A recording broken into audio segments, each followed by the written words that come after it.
I'm going to show you how I got started in Airbnb way back in 2019 and show you some of the key things that I learned early on which allowed me to scale to over 50 Airbnb properties in 12 different cities in the UK. And something that I had done quite diligently from the age of 15 to 21 when I started in Airbnb was I'd saved quite a lot of money. And a reason why I did this was because I wanted to look to making investments and starting a business and getting ahead early on in life where my costs are a lot lower. I'm a lot more freer in the sense of my time and availability.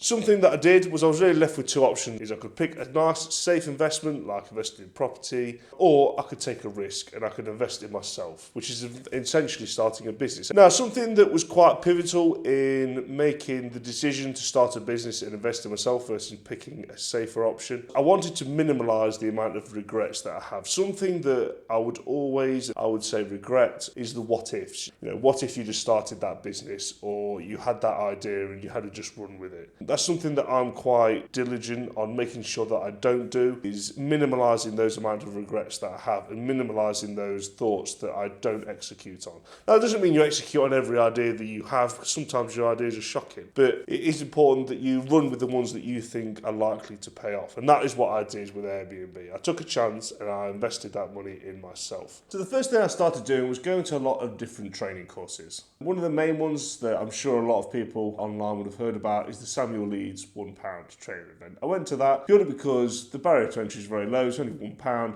and something that you're certainly going to get is to learn a bit more about property. Now, when I joined this course, it was certainly not what I expected it to be. There was a lot of people that were in really sort of quite dire, desperate situations that you were sort of thinking, why are you here? There was one guy who was living out the back of his van.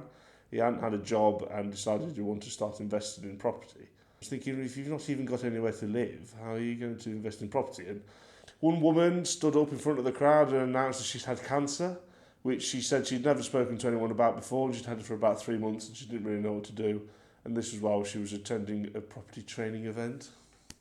I had people that were breaking down in tears at the training event. This was all due to the conversations that people were having and the emotion that people were trying to entice out of the audience so that people would make an impulsive decision to buy anywhere between £3,000 and £12,000 course that they had going on. The guy's trying to run a business, that's fine, that's fair enough, but it was certainly not what I was looking for.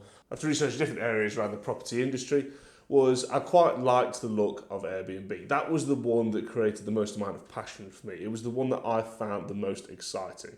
Some things that I did following this was I listed up the pros and cons, meaning I listed the things that I thought that I would be good at, that I listed as a pro for me personally, and then some things that I'd listed that could be a potential downside or downfall. First thing that I looked at was I knew that I could sell. I knew that I could sell the concept and I knew that I could talk to people in a persuasive way because I had been doing sales in a much tougher industry for 3 years prior to this. There were a few things that I knew that were a con. One of them was how hard are these agents and landlords to persuade. Another thing was I felt like there was a lot of moving parts within the industry, dealing with cleaning issues, dealing with guest communication, dealing with general maintenance issues, and I could feel that it would be very hard in the future for me to scale this to sort of the 10, 20, 30, 40 Airbnb properties if I'm constantly having to manage all of this myself. So some things that I did following this was I started to address those potential cons. I took a week off of work. I didn't spend this week, lying until 11 a.m. or trying to think of my next holiday I'm going to book or staying up till 1 o'clock in the morning playing games. What I did was I started to call agents and landlords for that entire week and trying to book viewings and trying to get an understanding of how hard it is to develop these relationships with agents and landlords. And I since found that it was quite successful. It was something where it was quite challenging, but it is certainly doable. Get quite a good volume of property deals if you're prepared to do the work. Big issue that I found, though, was I didn't know how to estimate how much it would cost to set up a property, and I didn't know how to find good property deals. So I didn't know, a landlord was presenting me with a deal. I didn't know whether that was a good deal or not. Something that I did was I researched Airbnb management companies because I assumed that these people are going to know what a good deal looks like because they're managing them all the time. They're going to know how much they cost to set up because I had no doubt that someone would come to them and say they just wanted an investment. I also knew that they were going to help me with those issues I was alluding to earlier with dealing with guest communication, cleaning and maintenance issues. So I knew that they would be a good partner for me in starting my business.